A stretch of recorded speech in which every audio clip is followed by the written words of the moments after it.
అదే RTV app వార్తల్ని క్షణాల్లో చదివే అవకాశం ఉంటుంది. ఒక న్యూస్ పేపర్, ఒక టెలివిజన్ ఛానల్ మీ చేతుల్లో ఎప్పుడూ ఉంటాయి.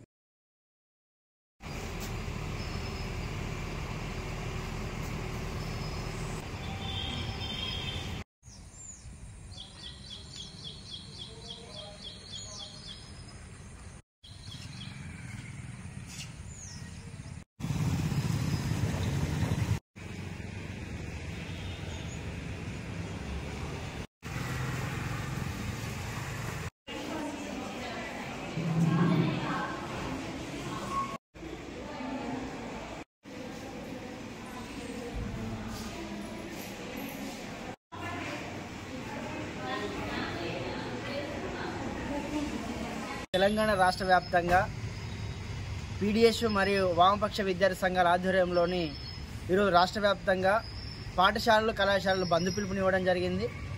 ఎందుకంటే ఈరోజు విద్యారంగంలో ఉన్నటువంటి సమస్యలను పరిష్కరించాలని, విద్యార్థులకు రావాల్సినటువంటి ఫీజు రియంబర్స్మెంట్ స్కాలర్షిప్లు విడుదల చేయాలని చెప్పేసి, అదేవిధంగా పాఠశాలలో ఉన్నటువంటి, కళాశాలలో ఉన్నటువంటి లెక్చరర్ పోస్టులను, డిఓ పోస్టులను, ఎంఈఓ పోస్టులను, టీచర్ పోస్టులను భర్తీ చేయాలని చెప్పేసి, నూతన జాతీయ విద్యా విధానాన్ని రద్దు చేయాలని చెప్పేసి, ప్రభుత్వ జూనియర్ కళాశాలలో మధ్యాహ్న భోజనం పెట్టాలని చెప్పేసి డిమాండ్లపైన ఈరోజు రాష్ట్ర వ్యాప్తంగా కూడా బంద్ నిర్వహించడం జరిగింది. ఈ బంద్ సందర్భంగా కూడా ఈరోజు రేవంత్ రెడ్డి ప్రభుత్వం ముందస్తుగా అన్ని సంఘాలను కూడా ఈరోజు రాష్ట్ర వ్యాప్తంగా నిర్బంధించి అరెస్టులు నిర్వహిస్తుంది. ఈ అరెస్టు చేయడం వల్ల విద్యారంగంలో ఉన్నటువంటి సమస్యలను పరిష్కరించకపోతే ఈ అరెస్టులతో ఉద్యమాన్ని మీరు ఏమాత్రం ఆపలేరు.